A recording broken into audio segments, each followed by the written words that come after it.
এই গল্পটি একটি সত্যিকারের গল্প। রবের প্রতি আপনার ভালোবাসা অনেক বেড়ে যাবে, চোখের পানি ধরে রাখতে পারবেন না। তো বন্ধুরা, গল্পটি শেয়ার করার জন্য অনুরোধ রইল তোমাদের কাছে, তাই শেয়ার করতে ভুলো না কিন্তু। মেঘমালা আকাশে উড়ে উড়ে যায়, পর্বত চূড়া হয়ে এই চলো চলো, জামা কাপড় সব ঠিকঠাক ভাবে নিয়েছো তো? হ্যাঁ হ্যাঁ নিয়েছি, চলুন এবারে যাওয়া যাক। হাসান সাহেব ছুটিতে তার পরিবার নিয়ে গ্রামের বাড়িতে যায়। তারা জানতো না যে তাদের কপালে আর ফিরে আসা ঠিক হবে না। মা, আসসালামু আলাইকুম। ওয়ালাইকুম আসসালাম। এসেছিস বাবা, মা যে কত খুশি হয়েছি, তোকে সেটা কি করে বোঝাবো। মা, আমরা দুদিনের ছুটিতে এসেছি। বাবুকে আপনার কাছে রেখে আমরা আবার চলে যাব। ওর মা ওকে সঠিকভাবে যত্ন নিতে পারে না, জানি না ওর কি হয়েছে। দেখতে দেখতে 2 দিন পার হয়ে যায়। হাসান সাহেব ও তার স্ত্রী চলে যাওয়ার জন্য প্রস্তুত হয়। মা, ওর খেয়াল রেখো। মা, আপনি কিন্তু আমাদেরকে নিয়ে একদম চিন্তা করবেন না। খুব শীঘ্রই ইনশাল্লাহ আমরা একেবারে ফিরে আসব, আর গ্রামেই থাকব, সবাই মিলে একসাথে। কেমন? মা, তুমি আমাদের জন্য একদম টেনশন করো না।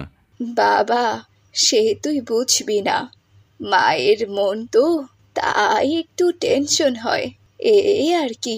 এই তো আমার কলিজার টুকরা ছেলেকে রেখে গেলাম, ওকে দেখে রেখো। তারপর তারা সেখান থেকে বিদায় নেয়। রাস্তায় একটি ট্রাকের সাথে তাদের গাড়ির ধাক্কায় তারা দুজনেই সেখানেই প্রাণ হারায়। এভাবেই কেটে যায় আরো বেশ কিছুদিন। ডাক্তার, বলছি কি, এই রোগের কি কোনো ঔষধ নেই?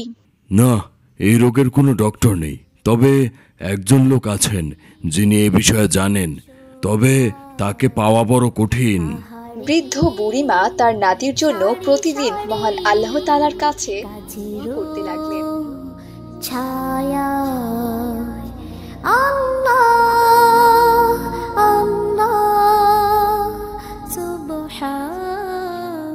ইনি হলেন ডক্টর সাইদ, যিনি ক্যান্সারের উপর নতুন একটি গবেষণা করছেন, এবং এই গবেষণার জন্য তাকে পুরস্কৃত করা হবে। আর সেই জন্য তাকে একটি দেশে যেতে হবে। সেই দেশে যাওয়ার জন্য তিনি বিমানের টিকিট কাটলেন। তার মনে অনেক আনন্দ, অনেক দিন পর সে পুরস্কার পাবে। বিমানে চলার কিছুক্ষণ পর পাইলট তাদেরকে বলল, সবাই নিজেদের সিট বেল্ট বাঁধুন। বিমানে যান্ত্রিক ত্রুটির কারণে বিমানটি আর সামনের দিকে যাবে না। এখানে আশেপাশে একটি এয়ারপোর্ট পেলে সেখানেই আমরা ল্যান্ড করব। এ কি, এখন আমি কি করব? ওদিকে দেরি হয়ে গেলে তো আমি অনেক বড় মূল্যবান পুরস্কারটি হারাবো। সাইদ সেখানকার কাউন্টারে গিয়ে জিজ্ঞেস করলো, এই মুহূর্তে কি কোনো বিমান এখান থেকে যাবে? না স্যার, এখানে এখন আর কোনো ফ্লাইট নেই, তবে 16 ঘন্টা পরে একটি ফ্লাইট আছে। আমার তো দ্রুত সেখানে যেতে হবে, কিভাবে যাব? হ্যাঁ স্যার, আপনি একটি দ্রুতবেগের গাড়ি নিয়ে যেতে পারেন, 3 ঘন্টার মধ্যেই পৌঁছে যাবেন ইনশাল্লাহ। ডক্টর সাইদ সেই ব্যাগটাকে নিয়ে দৌড়াতে দৌড়াতে একটি প্রাইভেট কারের কাছে যায়।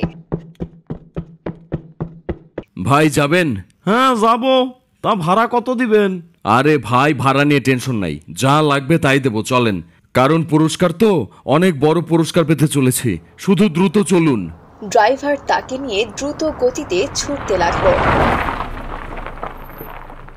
সে ঘন্টাখানিক দূরে যেতেই সেখানে অনেক ঝড় বইতে লাগলো এবং সব গাছপালা ভেঙে রাস্তায় পড়তে থাকে।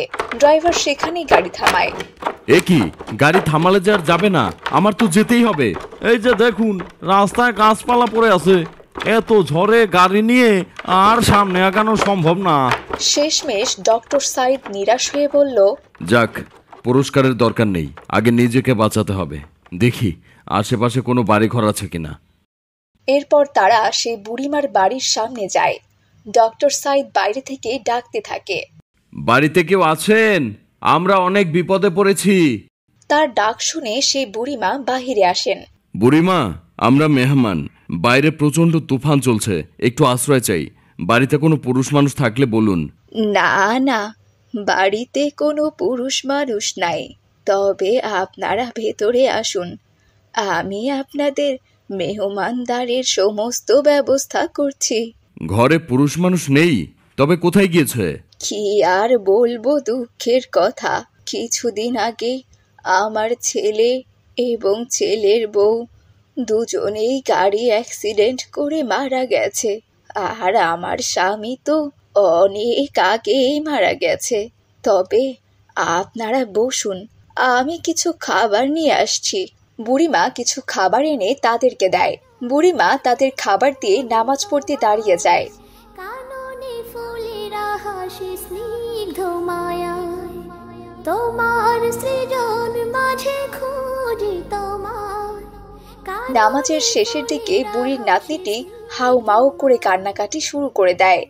ডক্টর সাইদ বাচ্চাটির কান্না শুনে বলতে লাগলো, বুড়িমা, আপনি কি করছেন? বাচ্চাটি এত কান্না করছে কেন? বাচ্চাটিকে এদিকে নিয়ে আসুন। বুড়িমা বাচ্চাটিকে নিয়ে আসেন। সারি সারি গাছের ছায়া। ডক্টর সাইদ বাচ্চাটিকে দেখে অবাক হয়ে যায় আর জিজ্ঞেস করলেন, ওর চেহারা এত নীল হয়ে আছে, কারণটা কি? ওর কি কোনো রোগ হয়েছে? কি আর বলবো বাবা, দুঃখের কথা। আল্লাহ তাআলা হয়তো আমার পরীক্ষা নিচ্ছেন। আমার স্বামী তো অনেক আগেই দুনিয়া থেকে চলে গেছেন। আমার শেষ সম্বল ছিল ছেলে ও ছেলের বউ। আল্লাহ তাআলা যে তাদের কেউ নিয়ে গেলেন। এই নাতনিটা আমার কাছে ছিল, সে যায়নি, শুধুমাত্র সেই বেঁচে গেল। এখন যদি এই নাতনিটার কিছু একটা হয়ে যায়, তখন আমি কি করব?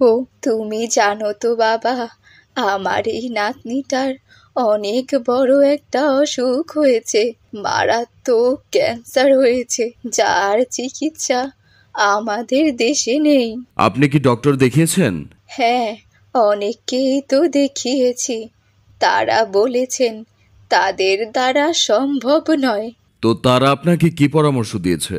তারা বলেছেন পাকিস্তানের নাকি একজন ডক্টর আছেন, উনি নাকি এই ক্যান্সার সম্পর্কে গবেষণা করছেন, তার কাছে গেলেই নাকি ভালো হবে।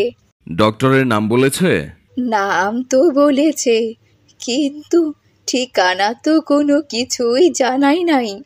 তবে আমার বিশ্বাস, আমি প্রতি নামাজে প্রতি সেজদায় গিয়ে দোয়া করি, কারণ আমার বিশ্বাস মানুষের পক্ষে সব কিছু অসম্ভব হতে পারে, কিন্তু মহান আল্লাহ তাআলার পক্ষে অসম্ভব বলতে কিচ্ছু নেই।